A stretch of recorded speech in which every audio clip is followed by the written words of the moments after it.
Good afternoon and welcome to today's webinar brought to you by MACF and Florida Makes. I'm your host, Sherry Reeves, along with Christian Davison. Today is May 14th, 2020, and we are starting the program at 2 p.m. Eastern Time. Today's topic, the FFCRA Explain. I would like to introduce today's speaker, Wendy Sellers, better known as the HR Lady.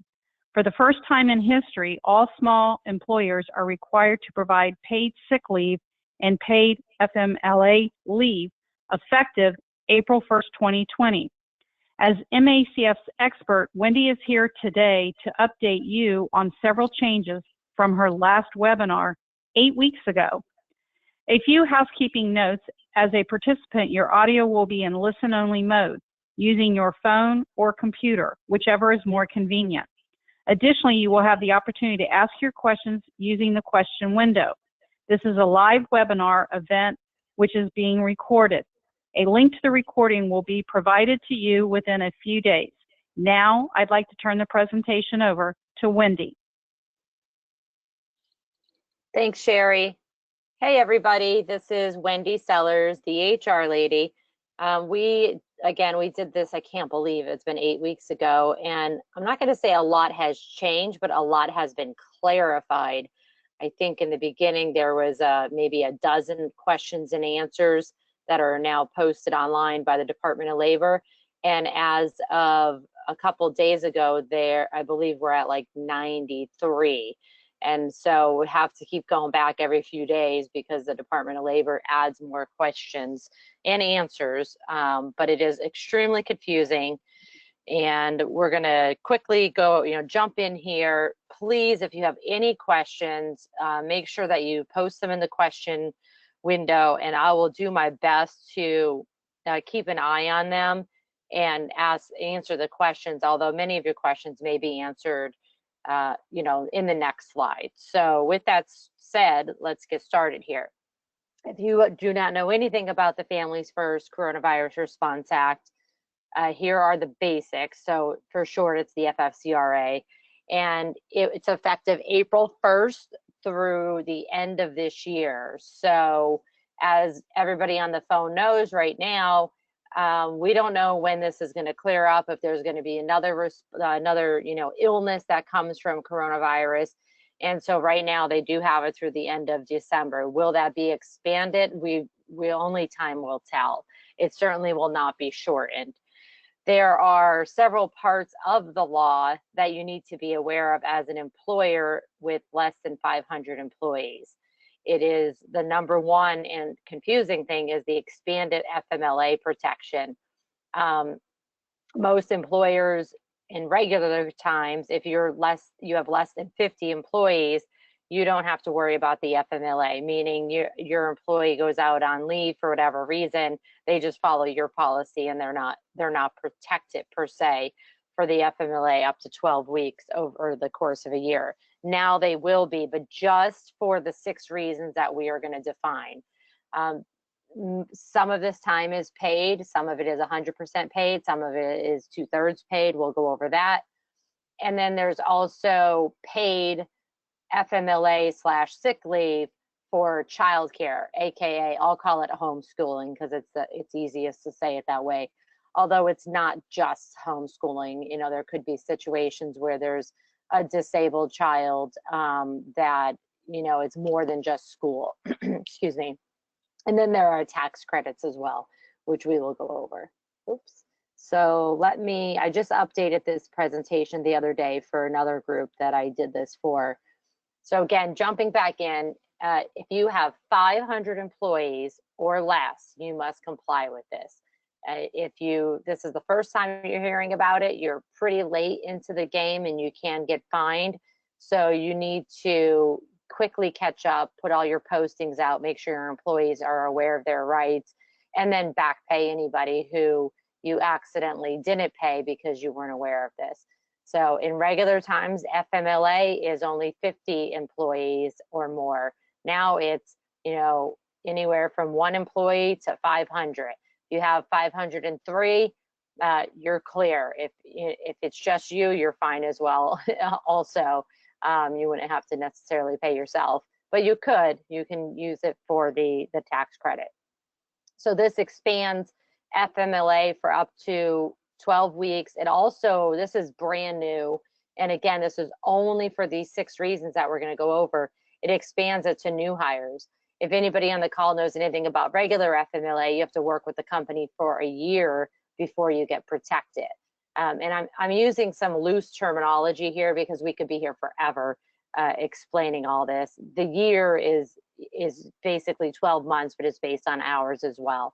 So new hires here is 30 calendar days. So if you had somebody that you put on your payroll 31 days ago, they are now eligible for this specific COVID-19 6 reasons of FMLA leave. Paid sick leave is capped at 80 hours, and we're going to go into that a lot more. This is the part that's really confusing. I was just on a call this morning with a client that was confused about this as well, and so I've tried to lay it out the best that I can visually so that you can see that there is some overlap between the sick leave and the FMLA. And then also, hopefully everybody gets this, but if somebody's working, even if they're working from home, it's not leave, they're working. They get paid their regular time and a half if it's necessary. So there are a few exceptions, and I just want to tell you to be very, very, very careful with these exceptions, because while there is specific information that the Department of Labor listed that said, okay, here are the exceptions, they're not saying, okay, you have to send us information and then we're going to approve it. My concern is you may think that you're exempt, and then 3, 6, 12 months later, a lawsuit comes out and on a similar company, and then it turns out they're not exempt, and now they come back and get you that said, hey, you were supposed to pay all these people. And so if at all possible, go above and beyond and give your employees the FFCRA paid leave. You're going to get that money back, so to speak, and we'll talk about that as well. But the only exceptions are, so if you are a small employer with under 25 employees, you do not have to hold a job open for someone who's on extended childcare. So that's one exception right there. So the extended childcare is they cannot work at home and homeschool their child. They cannot work at home at all because of their job. If you have 26 employees, that's fine. They get paid for those up to 12. You'll see how much, up to 12 weeks, and then you have to hold their job back and give it back to them after that if they come back. If you're under 25 employees, you don't have to hold that job. The next exception is for the child care portion only. Again, I'm just going to refer to this as homeschool because I don't want it to be confused with I'm taking care of a sick child. That's 2 different things. So there are exceptions for employers under 50 employees, and it's about financials. It's not necessarily about head count, but you have to prove that it's a hardship. And there's really a lot of gray area out there right now. So make sure if it's truly a hardship that you document that so you don't have to pay them. The other option is that you can lay individuals off because you can't afford to pay them, and then they can go collect unemployment. But I also caution on that, because if you're only laying off people with kids, that is completely discriminatory and you will get yourself in trouble. And then there are also healthcare providers are exempt too. I don't think we have any healthcare providers on the call, but if we do, this is the information for the healthcare providers. The thing to note for healthcare providers as well is they can be exempt, but they don't have to be. They can choose to pay, and that's fine.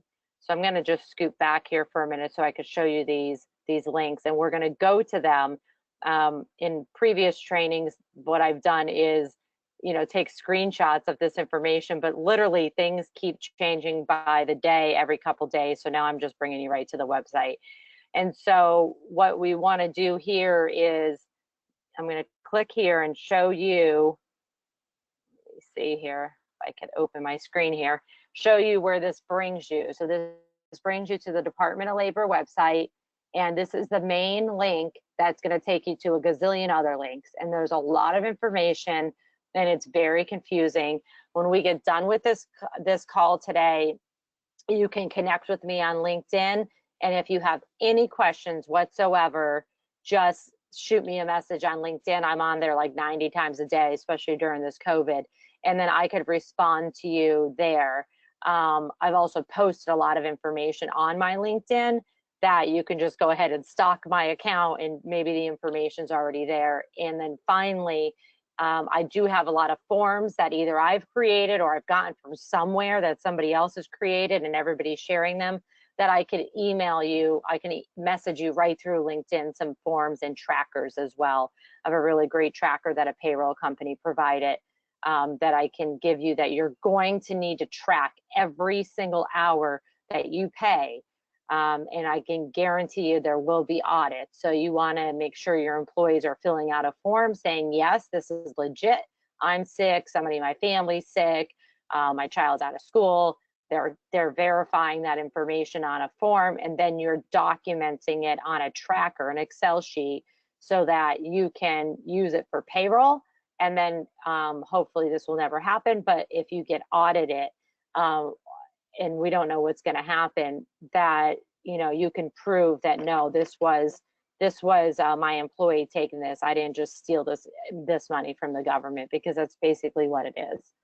So going here, these are fact sheets. These are really great information. I'll click on the employee one just so you can see it.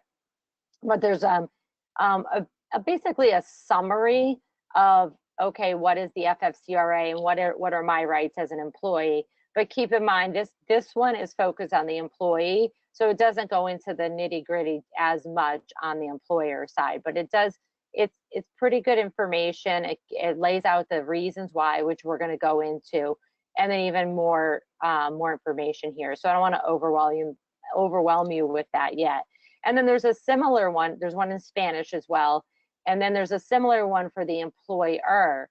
And so it does expand on that a lot. And so I encourage you that if you're confused at all about the FFCR, even after this presentation today, to go through all of this information and try to clear it up, or feel free to just shoot me a message and I'll try my best to respond. This link right here, under the questions and answers, this is going to be the holy grail for you right here. This has all the questions and answers that the Department of Labor has come up with, and I think there's like 93 of them as of today. And then they've even gone even further, and they've grouped all the questions into sections. And so this wasn't here 2 weeks ago. So I have to say, the Department of Labor, specifically for the FFCRA, has done an amazing job at answering questions and clarifying information with the very little time that they have putting this together. So we're going to go over some question and answers today. So we're not going to sit here and read 93 of them. I just picked some that I keep getting the most questions on, so that you can see where to go.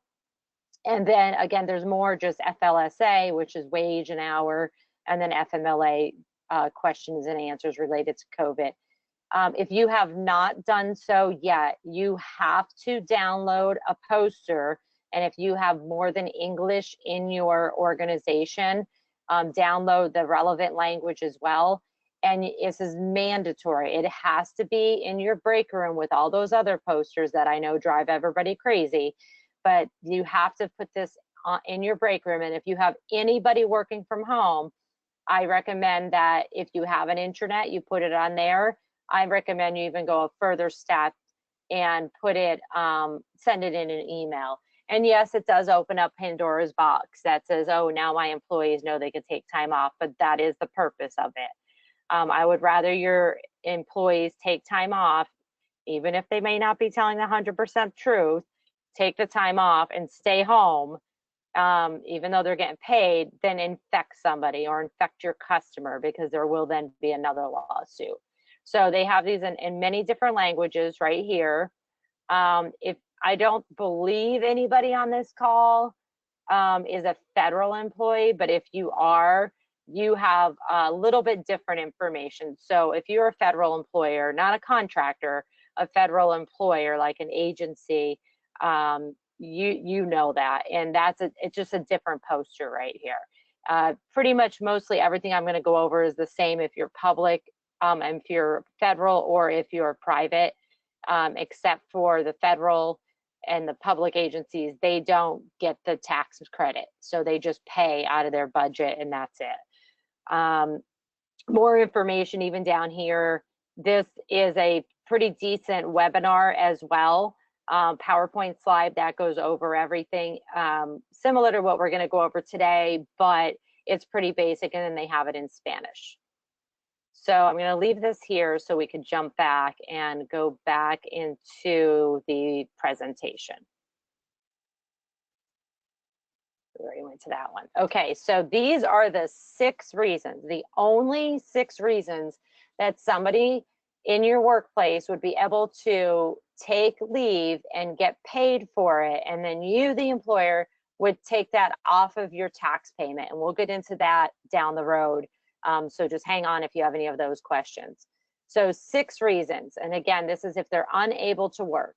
Number 1, and it's important to know that you have to know the 1, 2, 3, 4, 5, and 6. You need to know that 1 is this, 2 is this, 3 is this. Why? Because in the questions and answers, they refer to a lot of like,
a statement that you're unable to work because of the reason which I've outlined 1, 2, 3, 4, 5, and 6. So they're forced to choose one, and they don't write in their own.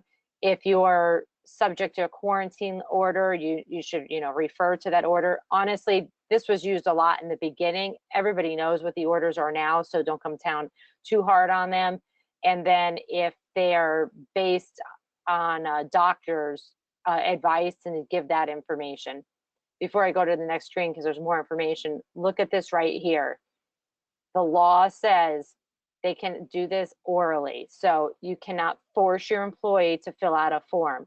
What I've been doing is asking them to fill out the form. Not everyone's going to have a printer. Not everyone's going to have email at home.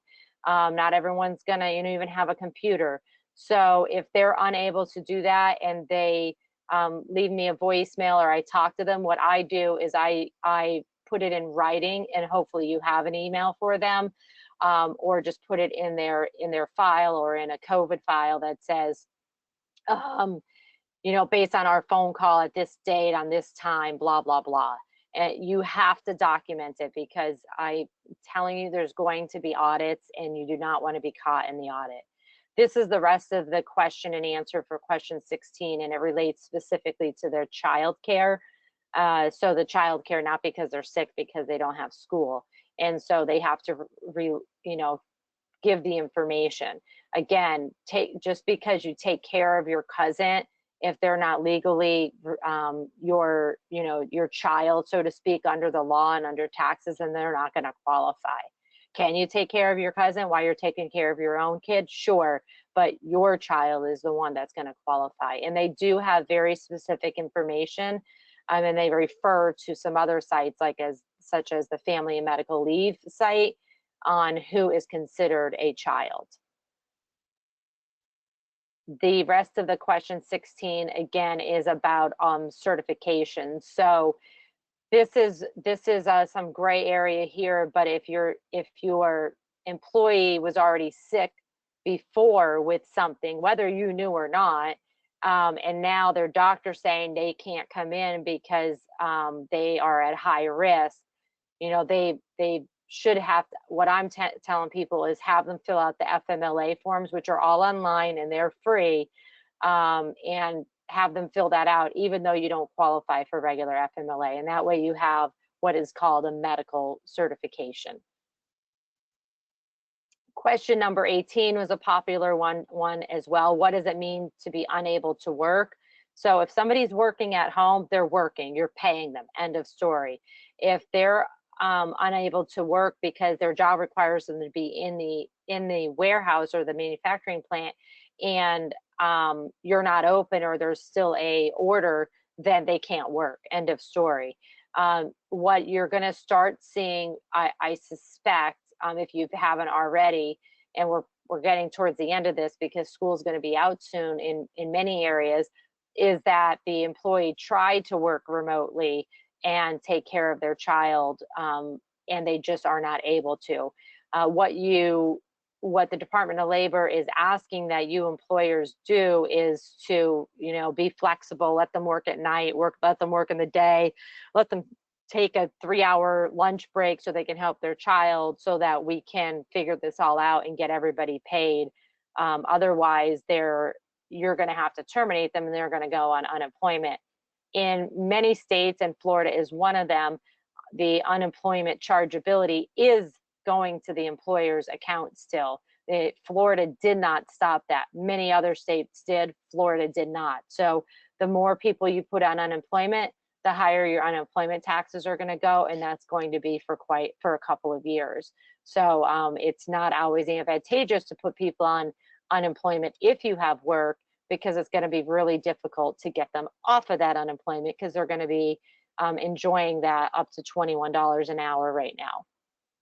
Well, the people that make less than that will be enjoying it. The other ones don't want to go on it. Moving on to, I think we already covered this about telework. So if they're working remotely, they're not entitled to any of this leave. They just get paid for their hours work. Now, maybe they're going to be working and you're going to reduce their hours because they've asked you to. So the only one that they're going to get paid for, that they have to work less because they're taking care of their child during homeschool.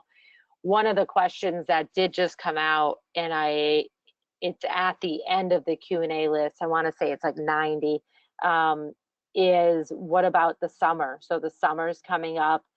Is this going to count for the summer? And the Department of Labor has said no, it is not going to count for the summer. So in fact, let me go right there so you can see it. Sorry, this can get you dizzy here for a minute.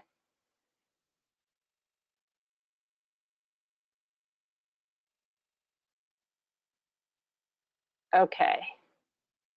So this question here was the one saying like, hey, they started out working fine at home and now they're saying they can't. The Department of Labor is saying, because they have to take care of their child who's also home with them, the Department of Labor is saying, be flexible. Do what you can to be flexible. If your company, however, can simply not be flexible with that position, you know, you don't have to be, but they are asking that you be flexible.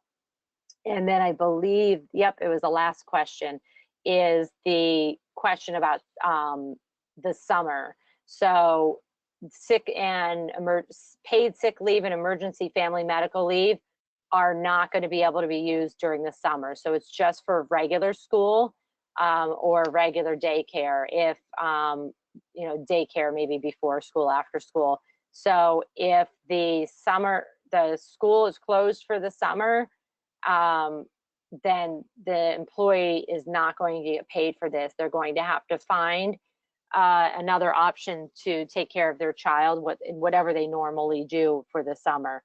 And this is going to be very difficult. I caution everybody on this call to be kind and you know, put yourself in their shoes, because many people many parents are not going to want to send their children to summer camp. Summer camps may not even be open, and they're going to have no way to take care of their child this summer in fear that the child's going to get sick. So this is, I envision more information coming out of this. All right, let's move forward to the next question. Again, I'm not going to go over this in detail, but this is where you can find out who is a son or daughter. There's links here. When am I eligible for paid sick leave to self-quarantine? Your healthcare provider has to give you that suggestion. And then here's the next question. If you decide to do it on your own, like I'm not feeling good, I'm just going to self-quarantine, you could totally do that, but that you're not going to get paid for it. And then the employer, you guys on the phone, need to make a decision if you're going to let them use regular vacation, regular sick, unpaid, if you're going to, you know, hold them accountable for missing work, if you're going to terminate them, that's totally up to you. Just again, put yourself in their situation.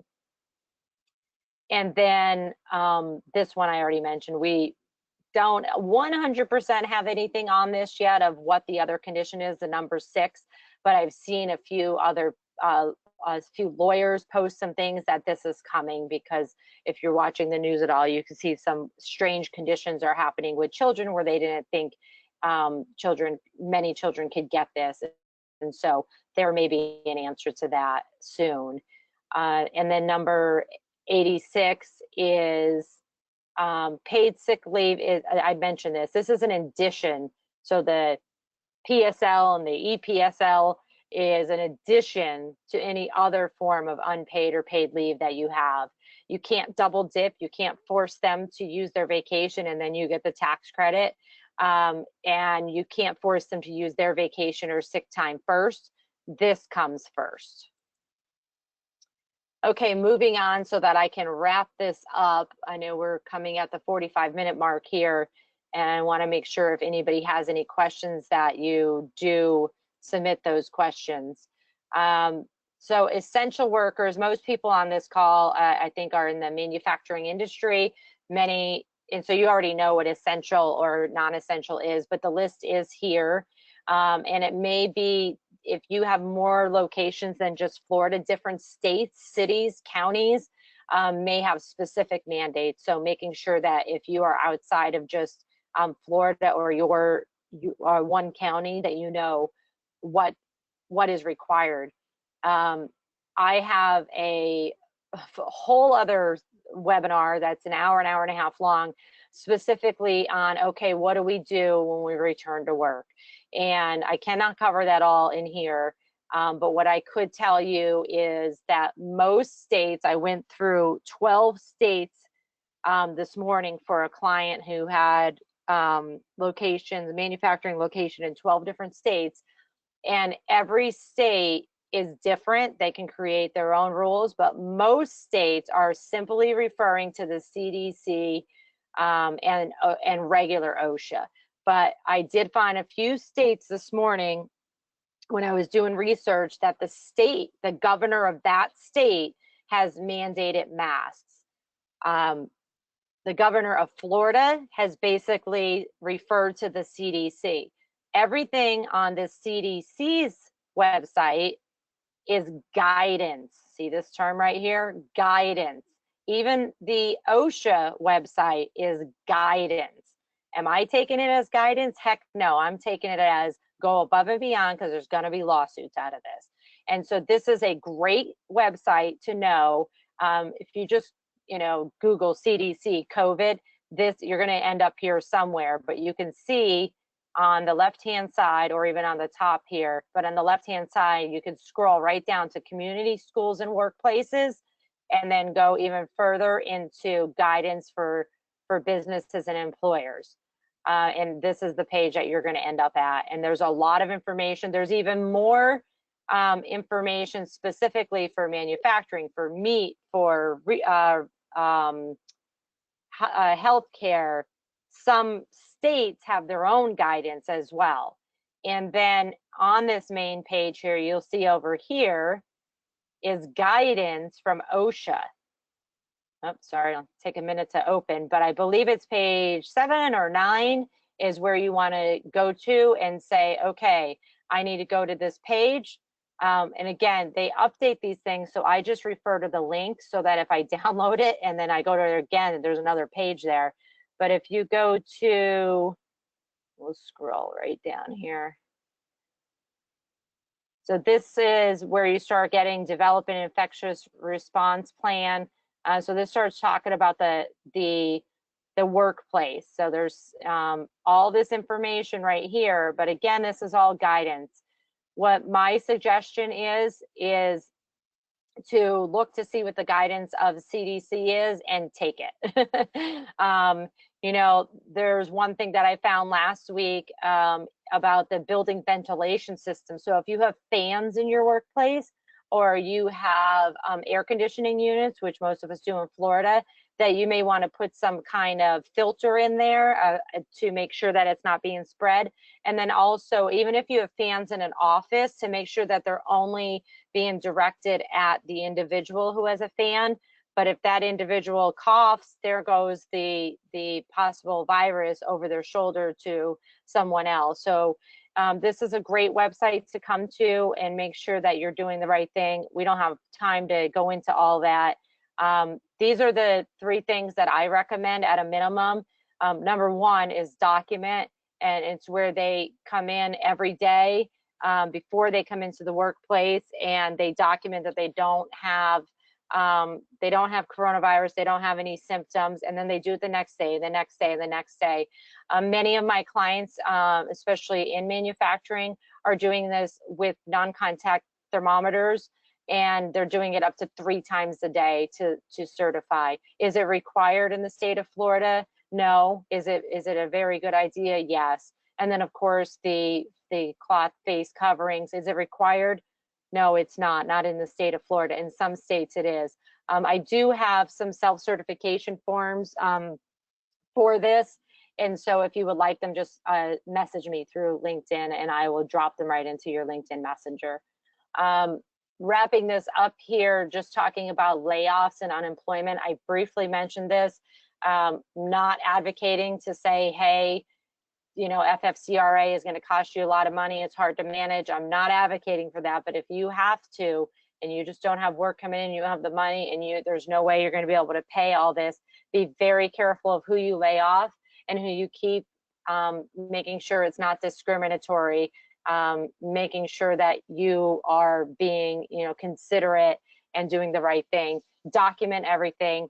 Document. I can't say it enough. Document everything, even if it's just an email or, you know, a piece of paper that says on at this time, on this date, I talked to so and so, and this is what we agreed on, because this will come back to bite you. And what I mean by this is, so for many of you, you've probably realized it by now that low-paid employees are making a really good money off of unemployment right now. Whether you agree with that or not is really not up to discussion right now. What it is some of them may not want to come back because of that. So you need to document when you're calling them back. And then if they say, no, I'm not coming back, you need to document that. Best form of documentation is to email them, hey, John, I need you to come back on Monday. We're starting back to work. Please confirm. If they don't answer, then obviously give them a phone call, because not everybody checks their emails. And then if they say, no, I'm not coming back, then you document that again in an email or some kind of memo that says you're not coming back. And then you upload that to the unemployment site on the employer side so that they stop getting unemployment. Are they going to stop immediately? I have no idea. I don't know how well versed or how well staffed the unemployment agency is to stop that. My final thing on the unemployment is you're going to need to make a decision on as an employer, that say you go through all that and then the employer says, okay, now employee says, okay, I'm ready, I'll come back now. You need to make the decision, just say, yeah, I'll take them or I won't. We all know it's hard to find good people. And right now it's very hard because we didn't have the qualified staff And now we not only don't have the qualified staff, we don't even have the unqualified staff because they're on unemployment.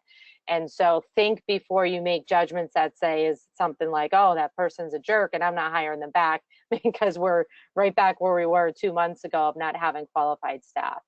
So with that, I'll get off my soapbox there and I will open it up to any questions and answers. If anybody has any questions. I know there's not that many people on the call. I don't see any questions in the box. Sherry or Christian, do you see anything? Hi, Wendy. Yes, there is one question I see. What healthcare providers are exempt? Sure. There's actually I don't know what number it is, but it is specifically addressed in here somewhere. So I will find it. It is a very large list. So it's pretty much, let me see if I can find it here. I don't know it off the top of my head, but I do have a couple healthcare providers that were all exempt, even though they decided to stay open. So it was null. And then one did use it that was like an MRI because nobody was coming in. So I don't know if I could find it on here, but if I find it, what I'll do is whoever asked that question, if you could message me on LinkedIn or just at my email, Wendy@thehrlady.com, I will find it for you. Thanks, Wendy. And I have that info I can send you too. Yes, there is another one. If an employee gets paid 2 weeks for COVID-19 quarantine, let's say $2,000, can you actually get that back from subtracting the $2,000 from 941 tax? Yes, you just don't submit it. And I have a Excel tracker that I can give you as well. And it's not mine. I got it from a payroll company. But yes, you basically don't submit it and then you record it. Now, what I don't know yet is if they came up with a special 941 form for you to do that. I'm assuming they did, but I don't do payroll, so I kind of stayed out of that. But yes, you get it back by not submitting it. Wendy, this is a follow-up to that question. I use third-party payroll. When I ask for credit, they said they have no idea how to subtract that. It's sure payroll. Fire them. No, I'm just kidding. If you have maybe an accountant that can help you, they're going to be able to do it. But yeah, you have to find that answer and do it. If your payroll company doesn't do, a lot of payroll companies that I know have created all these portals and everything to do it, but see if you can get in touch with an accountant that can help you. I'm sure you have an accountant. And I've seen a lot of information on the treasury.gov website about that as well. Thank you. And Wendy, in your dealing with small all the way up to large size manufacturing companies, have you found cost-effective ways for these companies to take their employee temperatures as they're coming in for their shifts?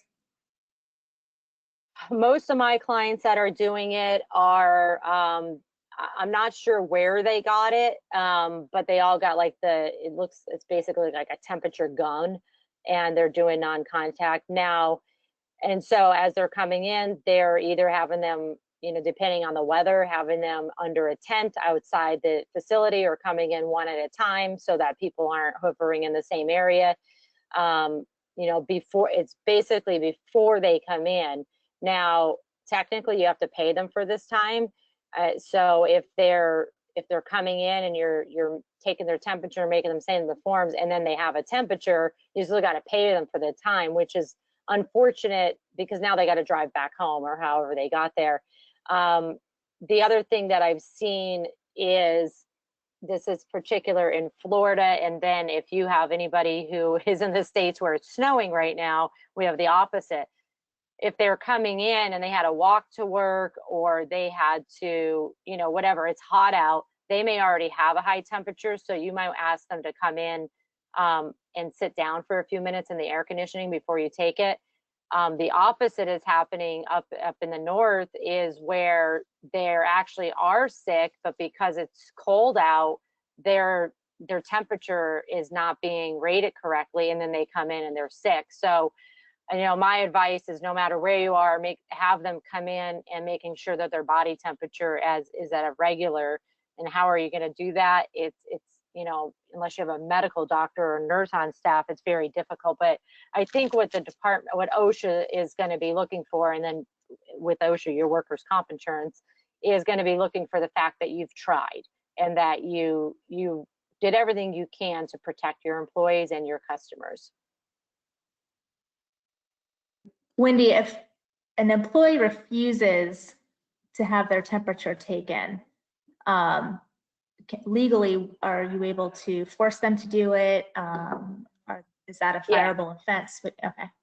Yeah, it's a fireable offense if you if this is a mandatory policy that you've created from today or X date till whenever, until further notice. This is part of their employment. If they refuse to do it, you can definitely fire them. I would definitely make sure that you call it gross misconduct, because they may want to try to get fired to get unemployment. So if they go to unemployment, you make sure whoever's checking your unemployment claims is on top of that, so that you can say, no, we have work, they refuse to follow the policies. So it's not that they are poorly performing, they gross misconduct, they refuse to follow this policy. Thank you. Another question going in a different direction. What recommendations do you have about break rooms and people eating their lunch together? So my recommendation is, and whoever asked the question about healthcare provider, I just found it. It's 56 is the question and answer. So regarding the break room, again, in the state of Florida and in many states, they're not saying you have to do anything. That OSHA and the CDC guidelines are 6 feet apart, spread, you know, so stagger the lunches, let them eat outside, you know, making sure that everything is wiped down several times a day. There's a lot of information on the CDC website as well.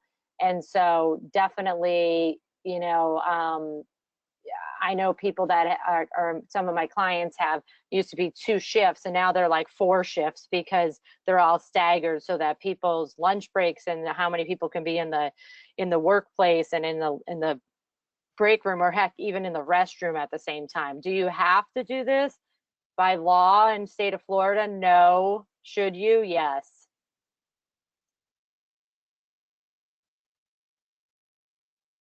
Any other questions?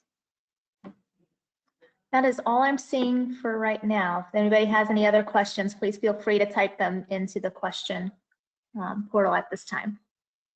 Yeah, and then what I'm showing on the screen right now is I'm on the the CDC website, and there's a lot of information under the employer part, and so it has all information here. And you know, you could be on this site for days, because you just keep clicking, it goes, you did another page, another page, another page. But there's a lot of information right here. It even talks about, you know, health checks and health screenings, and so there's a guide right here. Again, all of this is guidance, not mandatory. But I'm already, you know, I'm in contact with a lot of lawyers, and they're already seeing lawsuits all over the country. Are the lawsuits gonna, you know, go through? Who knows? We don't know. This is, you know, but the moral of this, in my opinion, is do the right thing, even if your employees are driving you crazy. Do the right thing, because we definitely don't want your employees to get sick, because if they're all sick, you're not going to have employees, and you know, it's not only that, is you're going to end up in the news too. So there's a lot of information here about separating sick employees, disinfecting surfaces.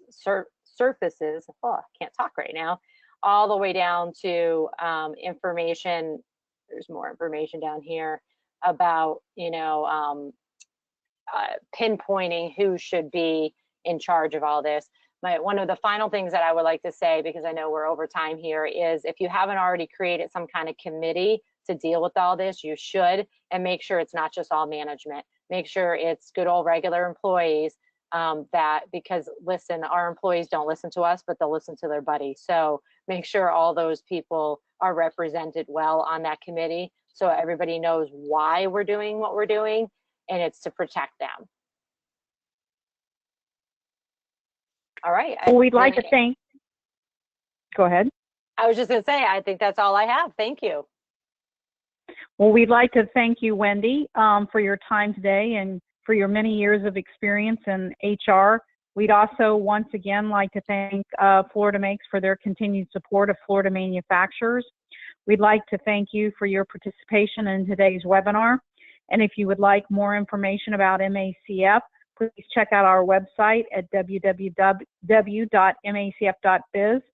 Look for next week's live webinar. It's going to be a little bit different. It's with Access Manufacturing next Thursday, May 21st from 3 to 4 p.m. And as you exit the webinar, we're seeking your feedback on how to improve these webinars and to better meet the needs of the topics of value to you. Please watch for upcoming webinars through MACF and Florida Makes. I bid you a good day and stay well.